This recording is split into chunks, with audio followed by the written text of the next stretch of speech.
Buenas tardes. El día de hoy deseo compartir con ustedes el análisis de la situación carcelaria en Colombia dentro del marco de los derechos humanos para la formación profesional en derecho. Para continuar, quisiera que habláramos sobre la cuestión de los derechos humanos. Los derechos humanos entendidos como garantías que tienen todos los seres humanos dentro de su condición de haber nacido vivos y de ser reconocidos dentro del Estado, y por ello que tienen una protección para su calidad de vida, su dignidad, y que a pesar de los errores, los procesos de corrección y reeducación busquen el mejoramiento constante de estas personas después de suplir una pena y pagarle a la sociedad una reparación por el daño causado en medio de atentar contra los bienes, los derechos y el bienestar o garantías de otros seres humanos.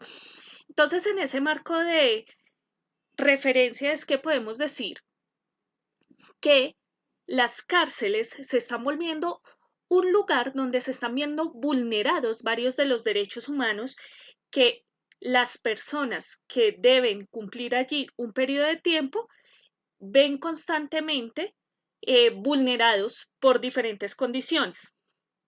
Bien sea porque no hay un enfoque diferencial, entonces esto está trayendo un análisis bastante interesante sobre lo que está pasando con la población LGBTIQ+, ¿sí? Lo que está pasando con las personas trans. Entonces, cuando una mujer trans está cometiendo un delito o es arrestada por algún error o alguna infracción a las normas penales en la sociedad, ¿qué está pasando con esta persona que debe suplir su pena en una cárcel masculina? ¿Mm? Entonces vamos a ver algunos de los derechos humanos que desde diferentes estudios se han abordado y se han visto que están siendo vulnerados en las cárceles colombianas. Bueno, lo primero es el asunto de la dignidad. El caso que se hablaba de las mujeres trans que son arrestadas y deben pagar su condena en una cárcel masculina. También la población gay. ¿Mm?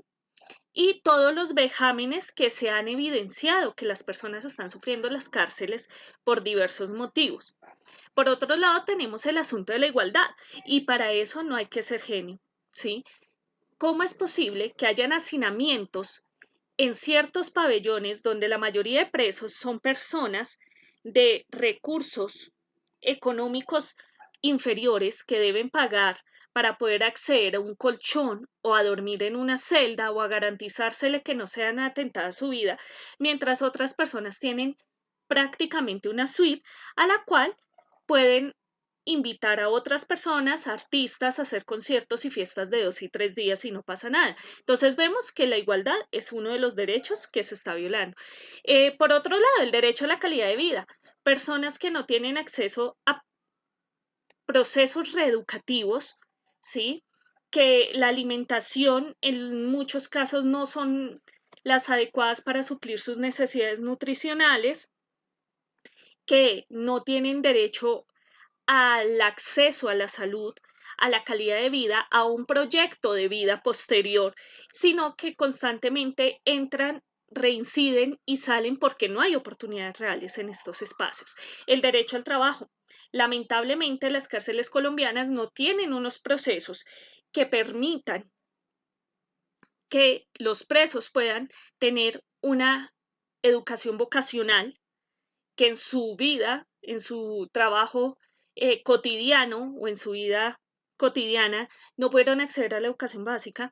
Y si a eso le sumamos la situación de los guardias del IMPEC, los empleados, ¿sí? Hablamos de hacinamiento de presos y qué está pasando con las personas que trabajan allá, cuáles son las calidad, las condiciones de vida que tienen, cuál es la remuneración, cuál es la capacitación y cuáles son las condiciones de mejora que tienen. Entonces es un empleo que tiene demasiadas responsabilidades y que según los informes de la Cruz Roja y de otros organismos que han hecho los seguimientos se dan cuenta que no hay un adecuado desarrollo profesional para estos empleados. Finalmente, el derecho a la salud y es el acceso a un ambiente limpio y sano que evite epidemias y pandemias, cosa que pasa, por ejemplo, con los brotes de roedores, de cucarachas, lo que pasó con el COVID, donde el hacinamiento hizo muy difícil contener la pandemia en las cárceles de Colombia. Entonces, todos estos derechos se ven vulnerados y si bien tenemos que los presos cometieron unos errores, no por ello pierden la condición de seres humanos con unos derechos básicos que las cárceles, más que un centro de reclusión y de aislamiento, deben cumplir, sino que también se debe asumir y suplir esa misión reeducadora para que estas personas realmente puedan salir y colaborar en la construcción de un proyecto nacional. Muchas gracias.